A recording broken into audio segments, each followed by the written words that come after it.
आप ठाकुर जी की पूजा आराधना करिए, तुरंत फल की प्राप्ति नहीं होगी। दर्शन भी कर लेंगे, तुरंत फल की प्राप्ति नहीं होगी। शिशुपाल कृष्ण जी का दर्शन किए, कम से कम 100 बार किए होंगे, क्या उसकी मति बदल गई? ना। दुर्योधन दर्शन किए ठाकुर जी का, मति बदली नहीं ना। लेकिन सत्संग से तुरंत मति, क्योंकि मज्जन फल पे किए तत्काला, काक हो पका उबराला।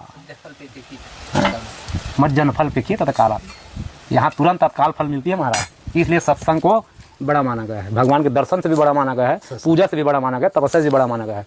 इस सत्संग को सुनने के लिए बड़े बड़े समाधिस्थ योगी संत लोग भी उठ जाते हैं।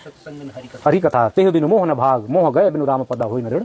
जैसे सुखदेव जी महाराज के निराकार परमात्मा में निष्ठ रखने वाले, लेकिन जैसे ठाकुर जी के लीलानुवाद को सुने तुरंत खड़े हो गए महाराज, और खड़े होकर कथा में बैठ गए सत्संग में। तो सत्संग जो है तपस्या से भी बड़ा, इसलिए सत्संग की महिमा ज्यादा है महाराज। महाराज ये कथा आती है सत्संग विश्वामित्र वशिष्ठ जी की ये महाराज जी, ये एक बार विश्वामित्र जी महाराज और वशिष्ठ में तो आपस में बहुत लड़े हैं, वो इसलिए लड़ते थे, ये ब्रह्मर्षि बनना चाहते थे विश्वामित्र जी महाराज, लेकिन वशिष्ठ जी कभी स्वीकार नहीं किए।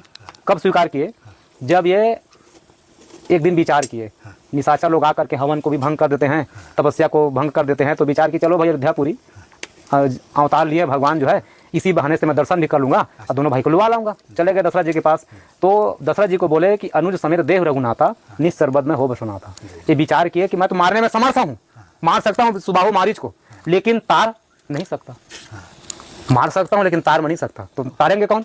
क्या भगवान तारेंगे? तो चलिए भगवान के पास। तो दशरथ जी के पास जा करके जब याचना किए तो दशरथ जी साफ मना कर दिए, मैं सब चीज दे सकता हूँ, लेकिन राम देते नहीं बना तो गोसाई राम जी को देते नहीं बनता। मैं तन दे दूंगा, धन दे दूंगा, यहाँ तक नरक भी प्राप्ति कर लूंगा, लेकिन राम जी को नहीं दूंगा। हार गए महाराज विश्वामित्र जी महाराज। अंतिम में कौन दिखाई पड़े? एक अवलंब दिखाई पड़े, गुरु वशिष्ठ जी। क्यों? ये महापुरुष हैं जिनके गोद में ठाकुर जी गोद में बैठे हैं, जिनको व्याकरण पढ़ाए हैं, शिक्षा दिए, दीक्षा दिए, सब चीज दिए। यदि ये प्रसन्न हो जाएंगे तो राम जी मिल सकते हैं। तो हाथ निवेदन किए, प्रभु मैं प्रपन्न हूँ, आप हमको शरणागति स्वीकार करिए। तो गुरु वशिष्ठ जी महाराज वहीं पर स्वीकार किए कि भैया तुम ब्रह्मर्षि हो गए। क्यों? अब आप में विनम्रता आ गई। विनम्रता क्यों? जब तक जीवात्मा में विनम्रता नहीं, तब तक उसमें विद्या नहीं आती, तब तक राम जी भी नहीं मिलते। नमंति फलिनो वृक्षा नमंति गुणिनो जना षष्ठ काष्ठानि मूर्खस्य न नमंति कदाचन। जैसे विद्या ही विनम्रता दिलाती है, विद्या ददाति विनयम। जिसने विनम्रता नहीं, न तो भक्ति के अधिकारी है न वो विद्या का अधिकारी है। अब इसमें विनम्रता आ गई तो गुरु वशिष्ठ जी कहे कि भैया तुम ब्रह्मर्षि बन गए।